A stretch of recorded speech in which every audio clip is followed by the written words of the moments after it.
tarde e bem-vindo ao Espaço Governação. Hoje voltamos a entrar em sua casa e quinta-feira tem sido habitual e neste sentido não vamos nos desgrudar daquilo que tem sido nosso habitual. Trazemos aqui os temas candentes do Governo Nacional, como também aquilo que caracteriza os nossos países vizinhos e também a tendência daquilo que tem sido para o desenvolvimento da região da SADC e não só. Entretanto, hoje o Presidente da República esteve na Casa do Povo para prestar o relatório anual e também fazer umas perspectivas daquilo que poderá ser a conjuntura do ano, neste caso do próximo ano, o ano 2022. E hoje voltamos a contar com os nossos painelistas, os quais vamos juntos, neste caso, olhar para esta comunicação do chefe de Estado, que chegou a durar mais de 3 horas de tempo, mas muito mais aprimorado em termos de segurança, paz e tranquilidade no país. Volto, neste caso, passo a cumprimentar Nabingo.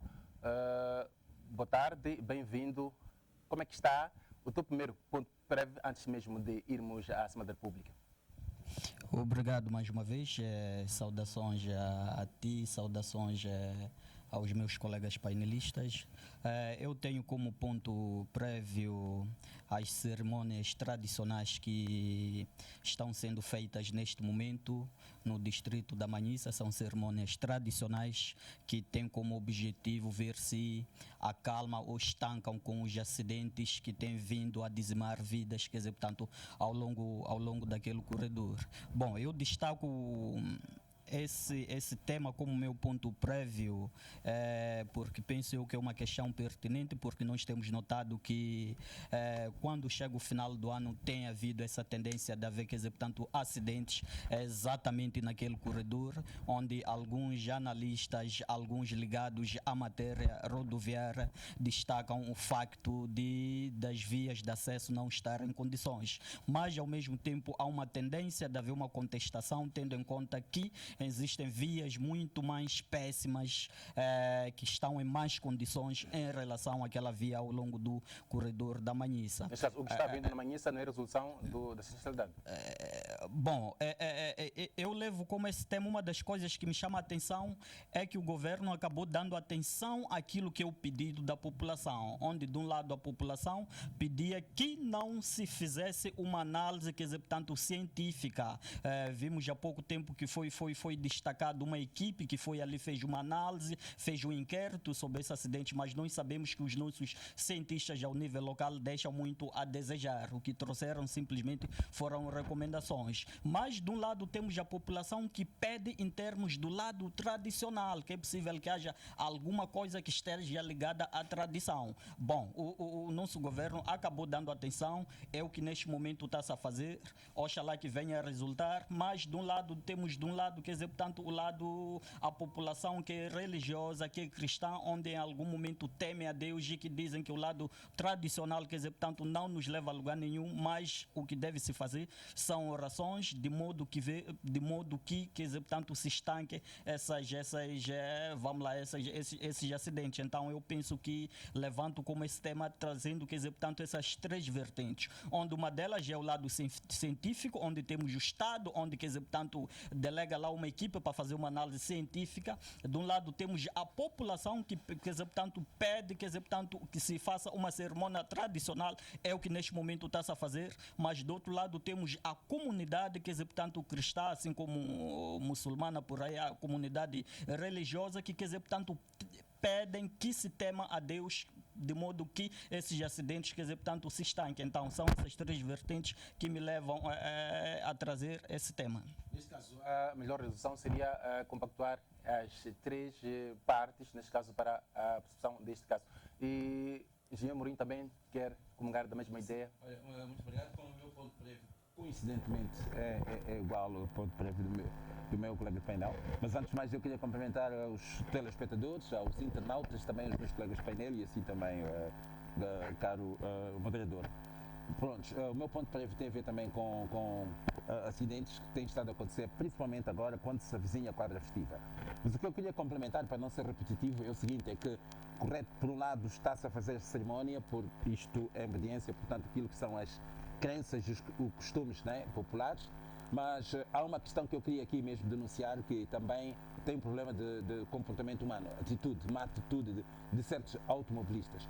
Principalmente por se avizinhar agora a quadra festiva, vezes sem conta temos estado a constatar motoristas conduzindo em estado não próprio, portanto, para se fazer a volante, quero concretamente falar em estado de embriaguez.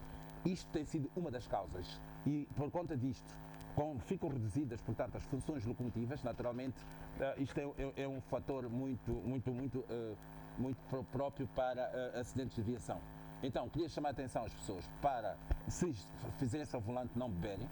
E agora com o agravante de que, devido ao convite, a Polícia de Trânsito abrandou um pouco em termos de medição de percentagem de álcool por conta do bafômetro, então as pessoas são irresponsáveis e começam a beber sabendo que a polícia nesta área não tem estado a ser muito, digamos assim, como era muito rigorosa como antes, e as pessoas bebem. Então há também aqui a mistura, a má atitude, portanto, das pessoas, principalmente dos condutores que se fazem a estrada. Obrigado, Engenheiro Mourinho. Dr. Muxanga, a questão da má atuação da Polícia da República de Moçambique é seu ponto. Muito obrigado. Primeiro, agradecer a Deus pela proteção e vida que tem nos proporcionado, apresentar sentimentos de pesar a todas as famílias que choram. Primeiro, antes do meu ponto prévio, queria cumprimentar assim aos colegas do painel, e ao povo moçambicano e todos aqueles que nos assistem, e dizer que, antes do meu ponto prévio, gostaria de comentar um pouco o que eles estavam a dizer. Bom, eu penso que nós estamos a apertar muito a polícia. A polícia está a ter tida como diabo, quer dizer, as pessoas já andam a provocar situações e depois dizem que é diabo. E se diabo tivesse a oportunidade de falar, diria que nem conhece essas pessoas. É a mesma coisa que está acontecendo com a polícia. Nem tudo que anda mal no país anda mal por causa da polícia, apesar de haver mau comportamento da polícia, que é o meu ponto prévio. Está-se a fazer cerimônias lá. Então os acidentes saíram de lá, agora estão me chafutando. Significa que daqui a pouco o pessoal de Santa Isabel, o pessoal de Mchafutene, também terá que fazer barulho para o Estado arranjar um curandeiro, matar um boi, matar cabrito. E depois houve acidente em Mucuba, né? Então terá que ir matar boi em Mucuba. O Estado passará a vida a matar bois para agradar os curandeiros, para não haver acidentes. Eu penso que alguma coisa tem que mudar na nossa mentalidade. É verdade que os curandeiros, onde há aquele tipo de situações, querem aproveitar comer. Porque eles são muito bons nesse aspecto, de irem comer. Há uma situação muito interessante. Eu sou de origem Dao. Na casa do meu avô, pai da minha mãe, haviam curandeiros. O meu avô até foi tocador de batuques de curandeiros quando adolescente e abandonou a escola bíblica. Fez ruptura com os atos tradicionais. Na casa onde nasceu o meu pai, haviam 3 curandeiros. Um dos curandeiros era o irmão mais velho do meu pai, chamado Sabawane Mkanga, de Ngoyokoi. Toda a gente de Ngoyokoi, Xalala, Kolela, conhece Maús, conhece ele. A irmã dela mais velha, chamada Nhanquavane, também era curandeira. A esposa desse meu tio, Sabawane, também era curandeira. Aliás, havia uma outra minha tia, chamada Navetane, que estava a caminho de curandeira. Só não chegou a sê-lo porque chegou a guerra antes dela fazer o curso e as coisas terminaram assim. Experiência que nós tivemos depois da morte de todas essas pessoas foi que não havia nada ali. E eu próprio fui pegar aquelas coisas que eram do meu tio, queimei. Agora falta ele queimar as coisas que a minha tia Nhanquavane tinha, mas também dizem-me que quando vasculharam não apanharam nada. Para dizer que esta coisa de curandeirismo, sei lá, é um pouco mais de esperteza de uns para comerem sem trabalhar à custa dos outros. É preciso perceber que quando se está no sul, os espíritos falam Zulu e Ndau, para haver tradutor. Quando se está a partir de Machazi até aquela zona de Ndaus, os espíritos falam Xangane e Zulu, para haver tradutor. Eu nunca vi até esta idade, com 54 anos que tenho, um espírito Xangane. Nem um espírito que fala Xop, nem um espírito que fala Ronga, nem um espírito que fala Bitonga. Significa que estas pessoas, essas, não têm alma. Então, alguma coisa está um pouco errada neste tipo de coisa. Então há aqui Agora, tempo por parte do governo. Bom, o governo está à procura de solução que não sabe onde é que está. Então, como costuma-se dizer que no buraco da cobra não se mete a mão, mas pode-se espreitar, é o que o governo está a fazer. E depois parece que o governo não sabe. A cobra nunca cava, não é dona do buraco. A cobra normalmente usa buraco que os outros animais cavam. Não há possibilidade da cobra cavar. Indo concretamente à questão do fundo, é que se nós formos a considerar isso, também há que considerar alguma parte técnica, segundo o que diria o Novunco. No local onde houve o último acidente, na entrada de Santa Isabel, já há muito tempo devia haver semáforo. Na entrada de Nziveni também devia haver semáforo. Porque há muito movimento de viaturas ali naquele sítio.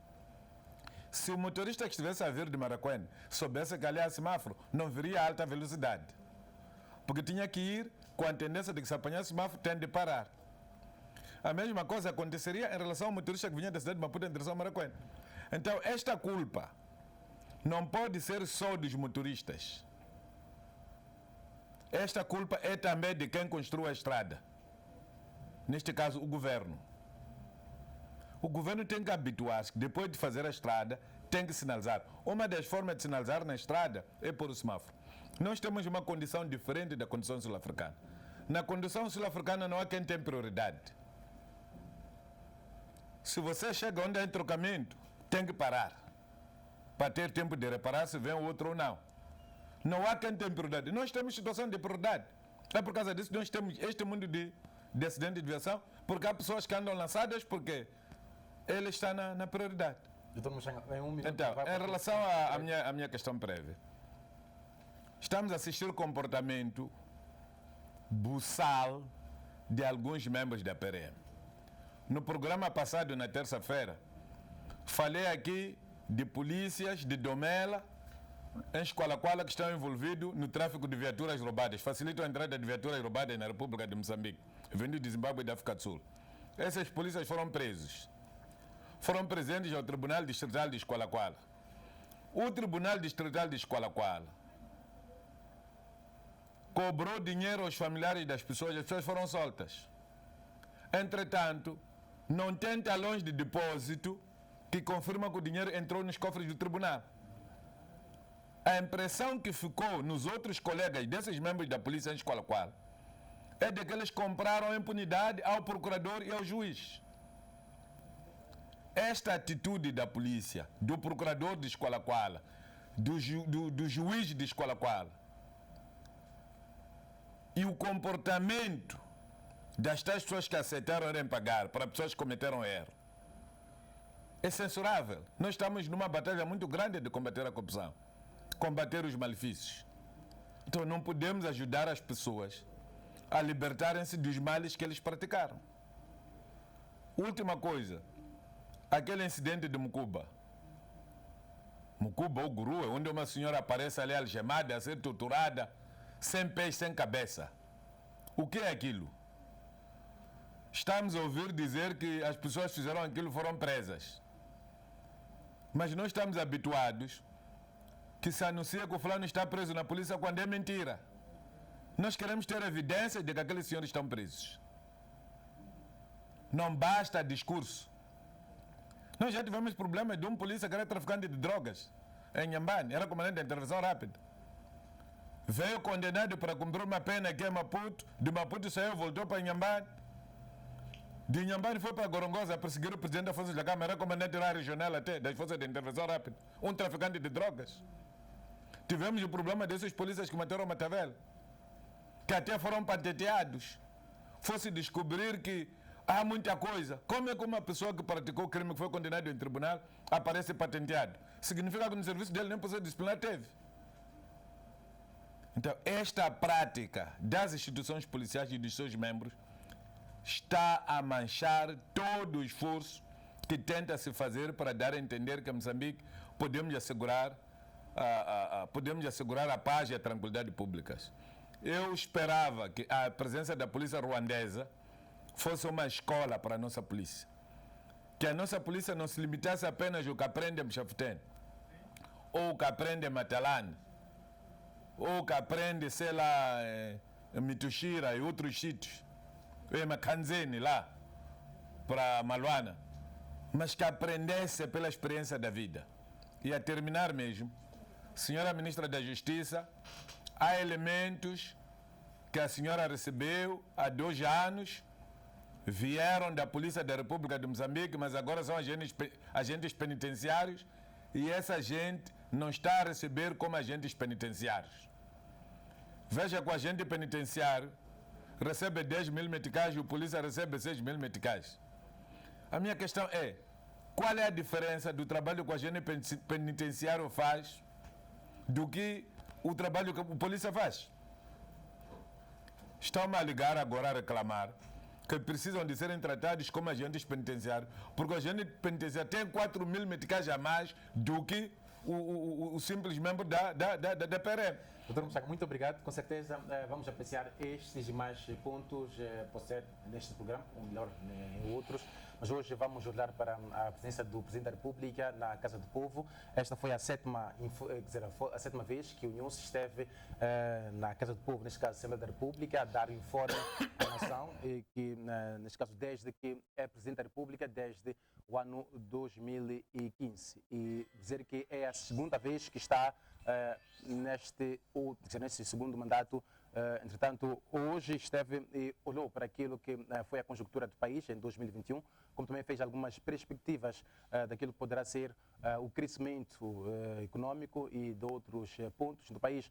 Então, por isso, concluiu que o estado da nação é de autossuperação, reversão às tendências negativas e conquistas de estabilidade econômica acima de tudo. Entretanto, gostava de ouvir de si, Navingo, primeiro, antes de entrarmos para os campos, vários campos que foram dados aqui, nesse caso, deste relatório, o que é que pode dizer, o que é que se pode dizer do informe do chefe do Estado, em suma, no olhar macro? Bom, fazendo uma análise sintética, o que posso dizer é que nós ouvimos do chefe do Estado, falou de autossuperação. E é preciso percebermos quando alguém fala de autossuperação, é no sentido de que é alguém que está a passar por dificuldades e que tem uma tendência de autossuperar as dificuldades que tem tido. Então, eu penso que, no meu ponto de vista, o Presidente da República assumiu que existem dificuldades que estão sendo enfrentadas pela República de Moçambique e que há um esforço muito enorme que está sendo feito de modo a que essas dificuldades sejam superadas. Mas, ao mesmo tempo, é preciso percebermos que o Presidente da República, Filipe Jacinto Nyusi, ele tomou posse e fez o juramento ao povo moçambicano, lealdade, cumprir, quer dizer, portanto, com o Estado democrático, com o Estado de direito, isso há 7 anos. E é por isso que há 7 anos que, quer dizer, portanto, ele vem na Assembleia da República e presta, quer dizer, portanto, o seu informe das atividades anuais que ele tem vindo a executar. Mas antes é preciso percebermos que antes dele prestar, quer dizer, portanto, esse informe à população, ao povo moçambicano, também temos que perceber que antes é antecedido, quer dizer, portanto, com um plano que é feito das atividades que subseguem no ano seguinte. Ora, vejamos só que quando ele aparece, quer dizer, portanto, a fazer essa apresentação, esse informe, isso dá a entender em algum momento que, quer dizer, portanto, existe um esforço para tal, de modo que essa informação chegue ao público. Mas o que eu gosto é que a análise que ele faz, a informação que ele traz à população, a própria população já tem, que sozinha consegue fazer, quer dizer, portanto, uma análise sem que haja necessidade mesmo do chefe do Estado estar lá para, quer dizer, portanto, apresentar esse informe. Isso para dizer que o povo moçambicano já está informado, porque vive o dia a dia da realidade, quer dizer, portanto, do nosso país. Agora, por mais que o chefe do Estado venha com uma informação, com uma tendência de desinformar, com uma tendência de Quer dizer, portanto, omitir certas informações, o público está atento. A título de exemplo, o meu colega aqui, Muxanga, falava, quer dizer, portanto, de um vídeo acerca da má atuação da polícia. É algo que, por mais que o Estado, por mais que o governo não venha nos transmitir essa informação, a população já está atenta. Esta comunicação do chefe do Estado, havido há pouco tempo, na Assembleia da República, faz ou não sentido, olhando para aquilo que é, quer dizer, neste caso, combina ou não com a realidade do povo? Eu penso que não combina com a realidade do povo moçambicano, mas combina com a execução, com a má governação, quer dizer, portanto, deste governo do dia. Numa fase inicial é isso que eu posso dizer. Dr. Muxanga, venho para ti. Como é que olha para o informe do chefe do Estado? Há aqui uma situação, melhor, há uma perspectiva de que de superação. A esta altura estamos numa situação de superação, tendo em conta que as primeiras palavras do Presidente da República foi de que 2021 entramos, quer dizer, foi um ano também de incertezas, até mesmo no início. O que é que se pode dizer, em suma, desta comunicação? Bom, eu penso que as incertezas ainda continuam. Por exemplo, a dado momento, o Presidente da República falava em como ele pretende vacinar 16 milhões de moçambicanos. Os outros países já estão a vacinar todos. Há um país que já está a vacinar até criança de 3 anos. Significa que aquilo que eram premissas científicas até 3 meses já mudou com o surgimento desta quarta vaga do coronavírus. Então, a falta de clareza sobre aquilo que vai ser ainda continua. Havia-se dito que aqueles que vacinaram, tiveram 2 vacinas, não desenvolvem doença grave. Eu conheço alguém que está de cama há 15 dias, com doença mesmo grave, porque nem consegue fazer nada. Só que não tem problema de respiração como tal que lhe obriga a estar no ventilador. Mas a situação dela está precária. Então, não há clareza sobre aquilo que vai ser.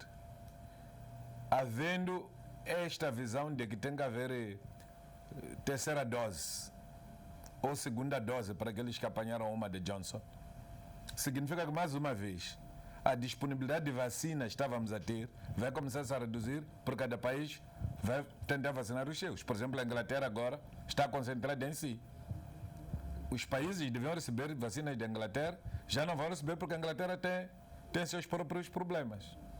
A mesma coisa que aconteceu de outra vez, quando ainda teve os seus grandes problemas, fechou-se para resolver os seus próprios problemas. Então, penso que esta situação de não perceber-se para onde é que vamos ainda continua. É verdade que esta culpa não é do Presidente da República, não é de ninguém, é culpa da situação mundial. Mas há algumas coisas interessantes que o Presidente levanta. Por exemplo, quando fala da perspectiva de ajudar que empresas de construção e manutenção de estradas de mulheres. E o que é isto? Até aqui eu conheço poucas empresas de construção de estradas cujos donos são mulheres. Significa que a partir de agora, muitas mulheres vão se lançar para uma área que não conhecem, para tentarem criar empresas para construção de estrada. Não sendo uma área que dominam, que tipo de estradas vão nos trazer?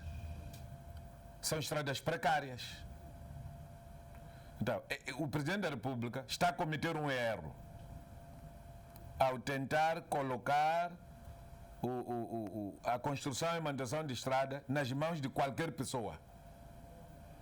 Porque construir e fazer manutenção de estrada é uma questão técnica. Não é como vender calamidade, não. Nem é como ir à África do Sul buscar repolho para ir vender em Zimpeto. Então estou a perceber que o Presidente em algum momento excede. Nós temos o problema da eletrificação. Os números da perspectiva em cada sítio onde ele inaugura o sistema são os tais 300. Em Xanganino, onde o Presidente esteve, não há 30 famílias iluminadas. Em Alto Xangana, onde o Presidente esteve, não há 40 famílias iluminadas.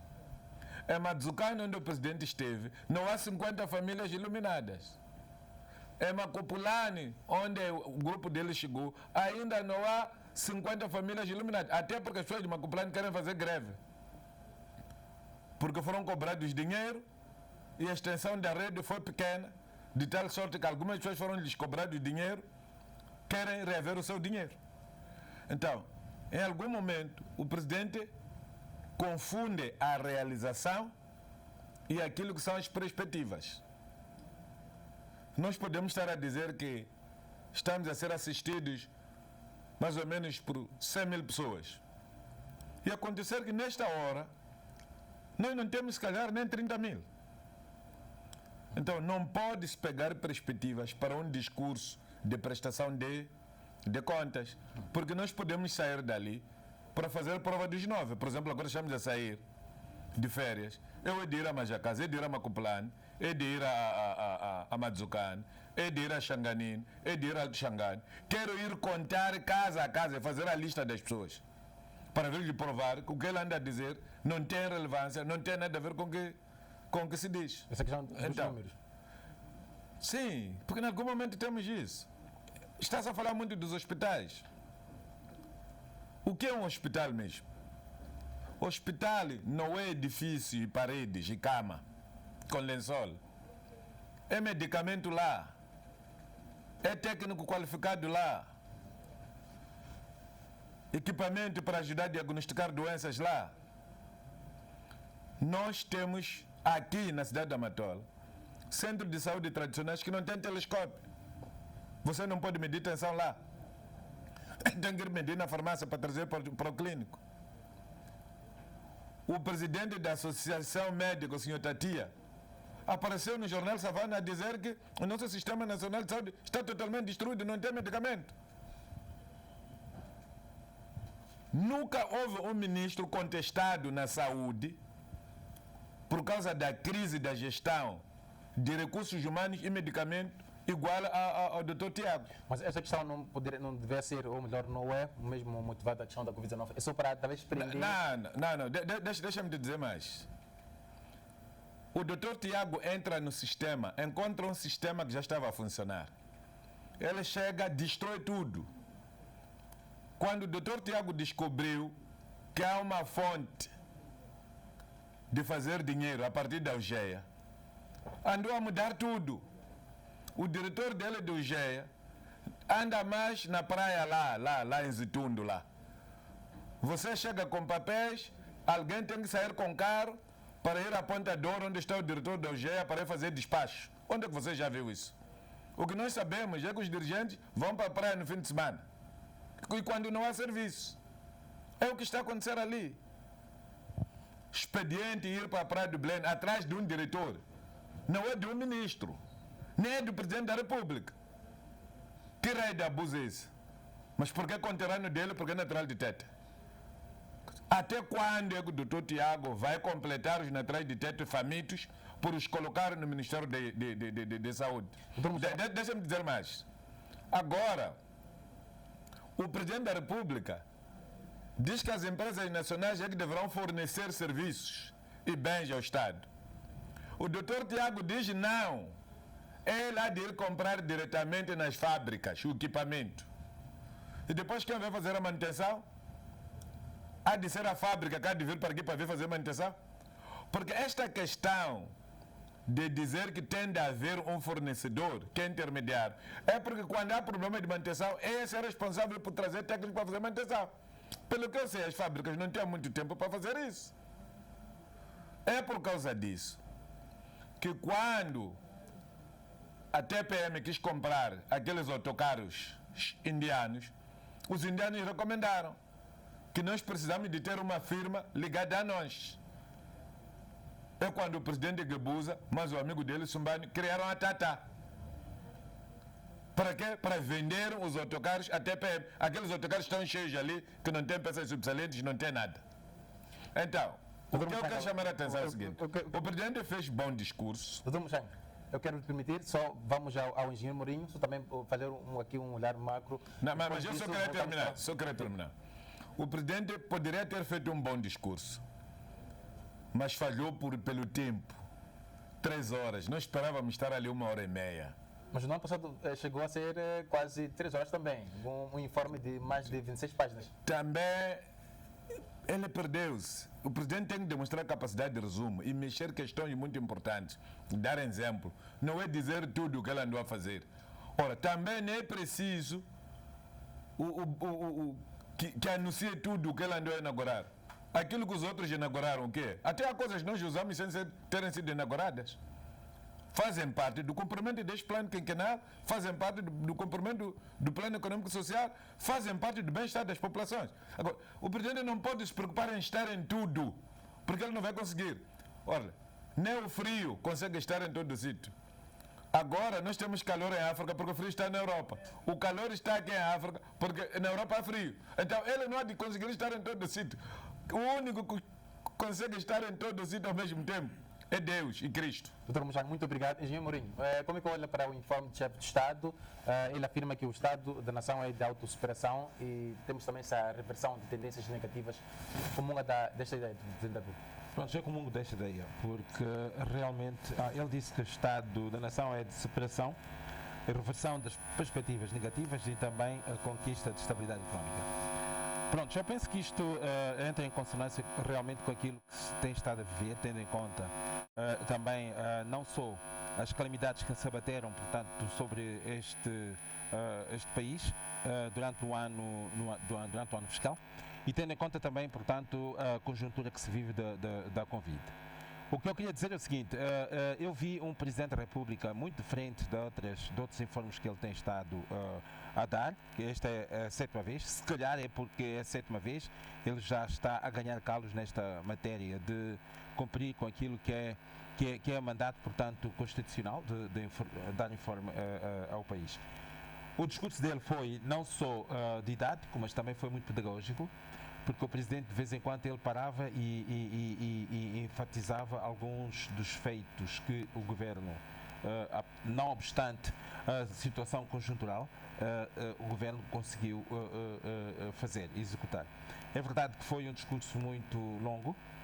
O Presidente tentou aglutinar todas as suas realizações, mesmo assim, já mais para o fim, ele disse que há coisas ainda, muito ainda por mencionar, mas entretanto que ele deixou de o fazer.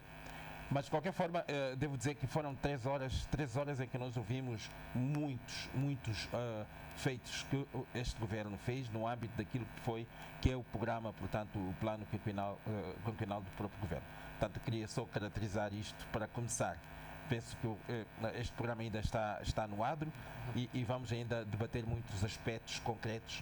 Portanto, resumidamente, ele fez uma explanação sobre aspectos do ponto de vista político, económico, cultural. Ele aglutinou tudo aquilo que foram realizações do governo, portanto, durante o ano fiscal. Muito obrigado, Engenheiro Mourinho, muito obrigado. Doutor Mujang também. Voltamos em 30 segundos, só vamos a um pequeno intervalo e voltamos já, não sai daí.